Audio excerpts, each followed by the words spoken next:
दर्शक बंधु आपण माने मार्गशीर मासर प्रथम गुरुवार रे माँ लक्ष्मी को विशेष भक्तिर सहित पूजार्चना करी माँ लक्ष्मी को आवाहन करिथिबे। दर्शक बंधु पवित्र मार्गशीर मासरे आमे जेबे भक्ति एवं निष्ठार सहकारे माँ लक्ष्मी पूजार्चना करिथाउ तेबे आम मनरे गोटे प्रश्न आसी थाए जे माँ लक्ष्मी आम घरे वास करुछंती कि नाही। तेबे आमे माने किपरि जानिबा जे माँ लक्ष्मी आम घरे वास करुछंती बोली। जेतेबेले आम घरे माँ लक्ष्मीकर वास होइथाए प्रकृति किछिटा संकेत प्रदान करिथाए। आज्ञा हाँ दर्शक बंधु जदि माँ लक्ष्मी आपणक घरे वास करुछंती तेबे आपणको निश्चित भावरे एही सबु संकेत मिली जिवो। बछा बछा 7टी संकेत आज आपण मानक पई नेई करी आसीछु। जदि आपण मानक एही सब संकेत मिल जाउची तेबे आपण माने बुझी जानतु कि आपणक घरे माँ लक्ष्मी वास करुछंती। माँ लक्ष्मीकर आगमनर यह सब पूर्व संकेत। दर्शक बंधु समस्तको एही सब संकेत मिली न थाए। जेउ मानक घरे माँ लक्ष्मीकर वास होइथाए केवल सेमानंको ही एही 7टी संकेत मिली थाए।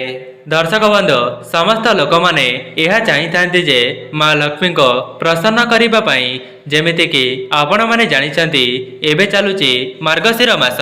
आपण माने प्रति गुरुवार रे माणबसार ओषा रखुथिबे एवं माँ लक्ष्मी को प्रसन्न कराइबा पई चेष्टा करुथिबे।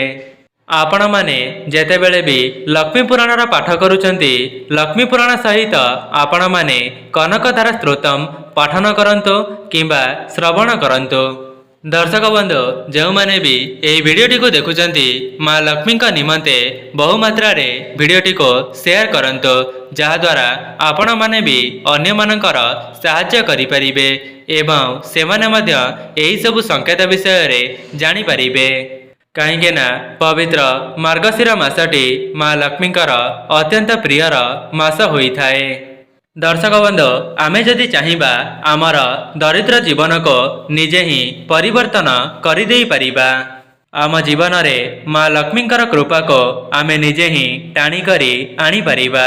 सेथिपाई केवल माँ लक्ष्मी को नुहे माँ लक्ष्मी सहित नारायण को मध्य प्रसन्न कराइबा पई चेष्टा करंतु। कहीं ना जो व्यक्ति उपरे माँ लक्ष्मी एवं नारायण का आशीर्वाद रही जाई थाए से व्यक्ति ता जीवन रे बहुत उन्नति करने सहित तांका परिवार सदस्य माने मध्य तांका जीवन रे बहुत उन्नति करिथांती। जदि आपण माने किछिटा नियमर पालन करिदेबे तेबे आपण माने निजे ही माँ लक्ष्मी को प्रसन्न कराई देबे। जेमिति कि मान्यता अछि मास भितरे सार मार्गशीर मास।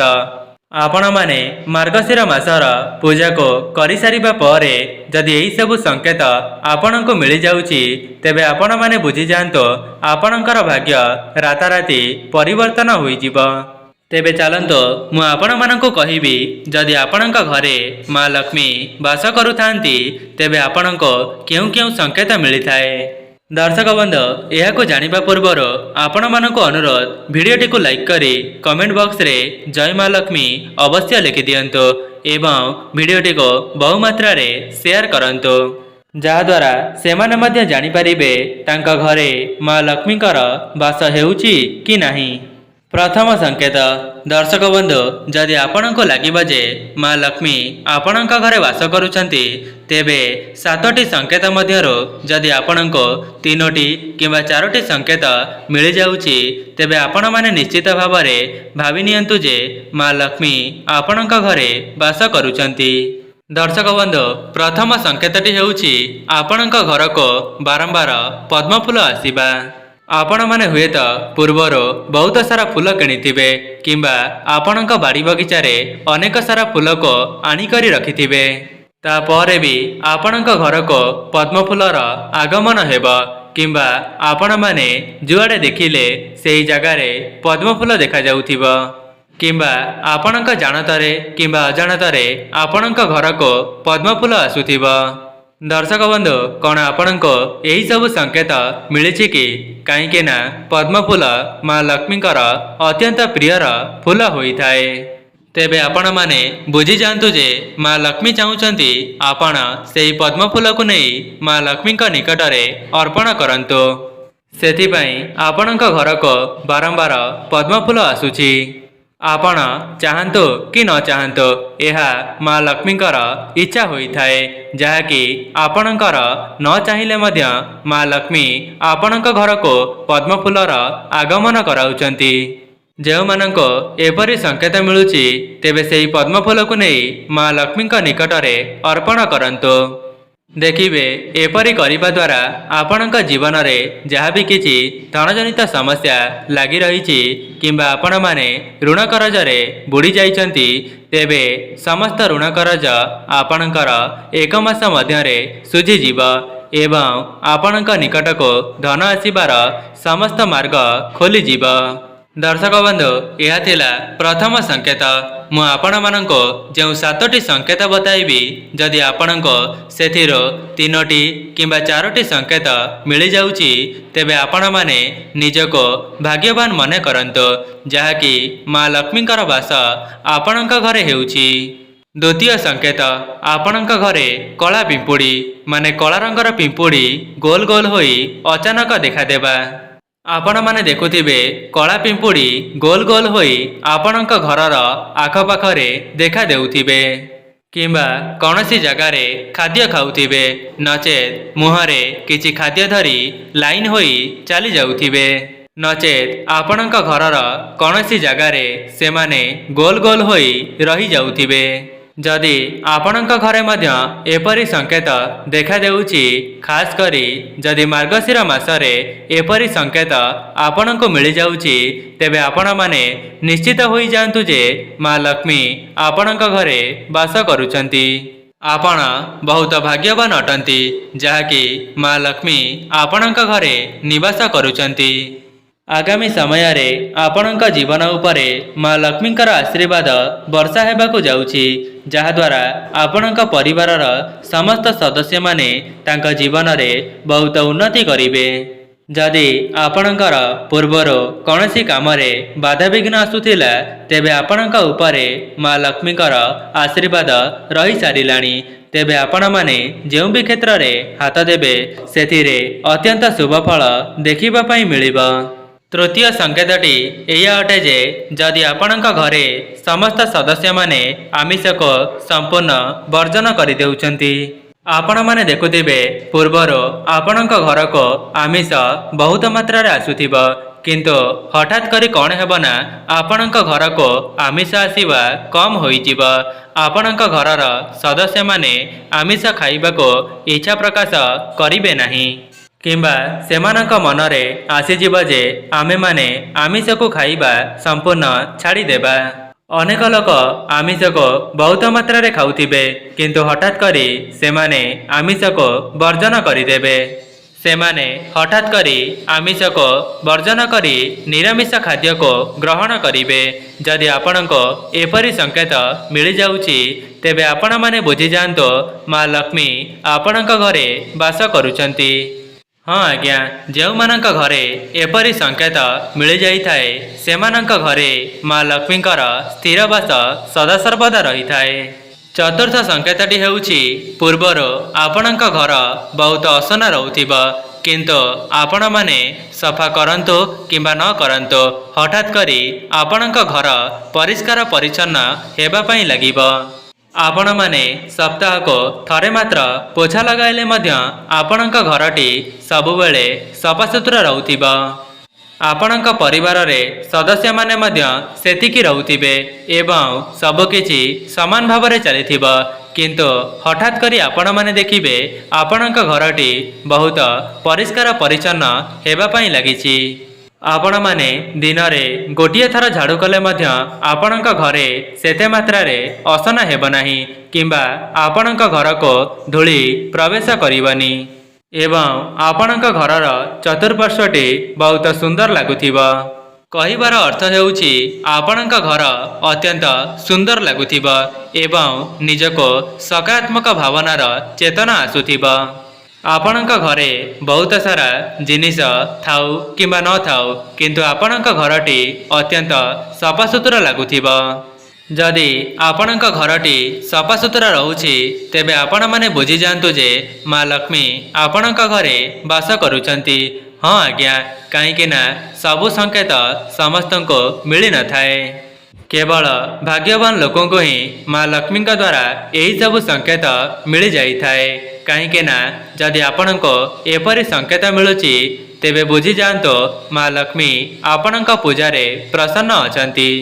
दर्शक बंधु, चतुर्थ संकेतटी हेउछि आपणक घरको लगातार चुचुंद्रा आसीबा। प्रायतः समस्तंक घरको चुचुंद्रार आगमन होई न थाए। कहीं ना जो मानक घरे चुचुंद्रार आगमन होई थाए अर्थात से व्यक्ति मानक उपरे माँ लक्ष्मींकर आशीर्वाद सदासर्वदा रही थाए। जो मानक घर को चुचुंद्रार आगमन सदासर्वदा होई थाए किंबा से घरे चुचुंद्रार बास होई थाए तेबे सेमानक परिवार उपरे लक्ष्मी नारायणकर आशीर्वाद वर्षा होई थाए एवं माँ लक्ष्मी का आशीर्वादर से परिवार रे केबे हेले भी धन अन्नर कमी होई न थाए। जदि आपण मानको मूषा हैरान करुछि किंबा आपणकर वस्त्र को काटी देउछि नचेत आपणक घरे खाद्य शस्य को खाई देउछि तेबे यह दरिद्रतार लक्षण होई थाए। आपणक द्वारा जेतिकी संभव हेउछि आपण माने मूषा को निज घर ठारो दूरेई रखंतो किंबा तांको घर को प्रवेश करिवा पई दियंतु नाही एवं घरे चुचुंद्रार बास हेले अत्यंत शुभ बोली शास्त्र रे मान्यता रहिछि। आज्ञा हाँ दर्शक बंधु, आपण माने देखुथिबे प्राय लोक मानक घरे चुचुंद्रा जीवा आसीबा करुथांती तेबे सेही परिवारर उन्नति बहुत मात्रा होई थाए। कहीं ना चुचुंद्रा सेही घर को जाई थांती जेउ माने माँ लक्ष्मींकर कृपा को पाई परिछंती। आपण माने भाग्यवान मने करंतु जे आपणक घर को चुचुंद्रार आगमन हेउछि। दर्शक बंधु, एबे आसंतु जानिबा पंचम संकेत विषय रे। पंचम संकेतटी एया अटे जे जदि आपणक घरर आखपाखरे पेचा देखुचंती, खास करी आपण माने धला रंगर पेचा देखुचंती किंबा आपणक घरर छात उपर हेउ किंबा आपणक घरे पेचांकर बास हेउ, जदि आपण माने एपरि लक्ष्य करुचंती तेबे मध्य आपण माने जानि जांतो माँ लक्ष्मी आपणक घरे बास करुचंती। तेबे आपण माने माँ लक्ष्मींकर विशेष भाव में पूजार्चना करंतो एवं आपणक मनरे जहाँ भी किछि मनस्कामना रही अछि माँ लक्ष्मी को जणाई दियंतो। देखिबे खूब कम समय मध्यरे आपणकर समस्त मनस्कामना माँ लक्ष्मी पूरण करिदेबे एवं जो माने नूतन चाकरीर संधान रे थिले तेबे सेमाननको मध्य निज मन मुताबक चाकरीटीए प्राप्त होई पारे। दर्शक बंधु, षष्ठ संकेतटी एया अटे जे जदि पूर्वर आपणक घरे मन मतांतर किंबा कଳି झगड़ा लागुथिला किंबा कौनसी कथा पई तर्क चलीथिला तेबे से सबुरे समाधान होई जाउछि। आपण माने लक्ष्य करिथिबे एपरि जदि संकेत आपणको मिलुछि तेबे आपण माने बुझी जांतो माँ लक्ष्मींकर स्थिरवास आपणक घरे होई सारिछि एवं आपणक घरे स्नेह श्रद्धा भल पाइबार प्रतीक देखा देउछि। आपण निजे मध्य आश्चर्य होई जाउथिबे कि एइटा कौन मो परिवार। ता सहित आपणक मनरे मध्य सकारात्मक शक्तिर एवं सकारात्मक भावनार संचार हेउथिबा एवं आपणक घर परिवार रे समस्तक मध्यरे मधुर संपर्क बनी चलिथिबा। जदि आपणको अनुभव हेउछि पूर्व अपेक्षा आपणक परिवारटी वर्तमान बहुत भलरे चालुअछि तेबे मध्य आपण माने बुझंतो माँ लक्ष्मींकर आशीर्वाद आपणक परिवार उपरे रही जाइछि। कारण माँ लक्ष्मी जो जगार बास करिथांती सेही जगार केवल धनर नुहे स्नेह श्रद्धा भल पाइबा जस कीर्ति वैभव समस्त क्षेत्र में सेही घरटी उन्नति करिथाए। धीरे धीरे आपणक मनरे जहाँ भी किछि अधा अधूरा मनस्कामना रहिथिला किंबा आपण माने बहुत बड़ ऋण करजरे फसी जाइथिले तेबे से सब समस्या मध्य दूर हेबा सहित आपणक जीवन को धन आसीबार मार्ग खोली जीव। ଯେଉଁମାନେ ବି ନିଜ ଘରେ ଏପରି ସଂକେତ ଦେଖିବାକୁ ପାଉଛନ୍ତି ତେବେ ଆପଣମାନେ ଅତ୍ୟନ୍ତ ଭାଗ୍ୟଶାଳୀ ଅଟନ୍ତି, କାହିଁକି ନା ମା ଲକ୍ଷ୍ମୀଙ୍କର ସ୍ଥିର ବାସ ଆପଣଙ୍କ ଘରେ ଦେଖାଦେଉଛି। ଦର୍ଶକ ବନ୍ଧୁ, ସପ୍ତମ ସଂକେତଟି ଏଇଆ ଅଟେ ଯେ ଆପଣଙ୍କର ପୂଜା ଘରୁ ଯଦି ଅଜବ ପ୍ରକାରର ସୁଗନ୍ଧ ଆସୁଥିବ ଯାହାକି ଆପଣମାନେ ପୂର୍ବରୁ ଜାଣିନଥିବେ। ଦର୍ଶକ ବନ୍ଧୁ, ସପ୍ତମ ସଂକେତଟି ଏଇଆ ଅଟେ ଯେ ଯଦି ଆପଣଙ୍କ ଠାକୁର ଘରୁ ଅଜବ ପ୍ରକାରର ସୁଗନ୍ଧ ଆସୁଥିବ ଯାହାକି ଆପଣମାନେ ପୂର୍ବରୁ ଜାଣିନଥିବେ ଏବଂ ଆପଣଙ୍କ ଘରଟି ଅତ୍ୟନ୍ତ ଶାନ୍ତ ଏବଂ ସକାରାତ୍ମକ ଶକ୍ତିର ଅନୁଭବ ହେଉଥିବ। ଦର୍ଶକ ବନ୍ଧୁ, ଆପଣମାନେ ଲକ୍ଷ୍ୟ କରିଥିବେ ଯେଉଁ ଘରଟି ଆପଣଙ୍କର ସଫାସୁତୁରା ରହିଥିବ କିମ୍ବା ସେହି ଘରକୁ ପ୍ରବେଶ କରିବା ମାତ୍ରେ ଆପଣଙ୍କୁ ଅଶାନ୍ତିର ଅନୁଭବ ହେଉଥିବ କିମ୍ବା ଆପଣମାନେ ସେହି ଘରକୁ ପ୍ରବେଶ କରିବା ମାତ୍ରେ ଆପଣଙ୍କୁ ଚିଡ଼ିଚିଡ଼ି ସ୍ୱଭାବର ଅନୁଭବ ହେବ। କିନ୍ତୁ ଯଦି ଆପଣଙ୍କ ପୂଜା ଘରୁ ସେହି ସୁଗନ୍ଧ ଆସୁଥିବ ତେବେ ଆପଣଙ୍କର ମନ ଶାନ୍ତ ହେବା ସହିତ ଆପଣଙ୍କର ଚିଡ଼ିଚିଡ଼ି ସ୍ୱଭାବ ମଧ୍ୟ ଦୂର ହୋଇଯିବ। ତେବେ ଦର୍ଶକ ବନ୍ଧୁ, ଯଦି ଆପଣମାନଙ୍କୁ 7ଟି ସଂକେତ ମଧ୍ୟରୁ 3ଟି କିମ୍ବା 4ଟି ସଂକେତ ମିଳିଯାଉଛି ତେବେ ଆପଣମାନେ ନିଜକୁ ଭାଗ୍ୟବାନ ମନେ କରନ୍ତୁ, ଯାହାକି ମା ଲକ୍ଷ୍ମୀ ଆପଣଙ୍କ ପୂଜାରେ ପ୍ରସନ୍ନ ହୋଇଯାଇଛନ୍ତି ଏବଂ ଆପଣଙ୍କ ଘରେ ସ୍ଥିର ଭାବରେ ବାସ କରୁଛନ୍ତି ଏବଂ ଆଗାମୀ ସମୟରେ ଆପଣଙ୍କର ଭାଗ୍ୟ ପରିବର୍ତ୍ତନ ହୋଇଯିବ, ଯାହାକି ମା ଲକ୍ଷ୍ମୀ ଏବଂ ନାରାୟଣଙ୍କ ଆଶୀର୍ବାଦ ଆପଣଙ୍କ ପରିବାର ଉପରେ ସଦାସର୍ବଦା ରହିବ। ତେବେ ଦର୍ଶକ ବନ୍ଧୁ, ଯଦି ଆପଣଙ୍କୁ ଭିଡ଼ିଓଟି ଭଲ ଲାଗିଥାଏ ଭିଡ଼ିଓଟିକୁ ଲାଇକ୍ କରି କମେଣ୍ଟ ବକ୍ସରେ ଜୟ ମା ଲକ୍ଷ୍ମୀ ଅବଶ୍ୟ ଲେଖିଦିଅନ୍ତୁ ଏବଂ ଭିଡ଼ିଓଟିକୁ ବହୁମାତ୍ରାରେ ସେୟାର କରନ୍ତୁ। ଯଦି ଚ୍ୟାନେଲଟିରେ ପ୍ରଥମ ଥର ପାଇଁ ଆସିଛନ୍ତି ତେବେ ଚ୍ୟାନେଲଟିକୁ ସବସ୍କ୍ରାଇବ୍ କରିଦିଅନ୍ତୁ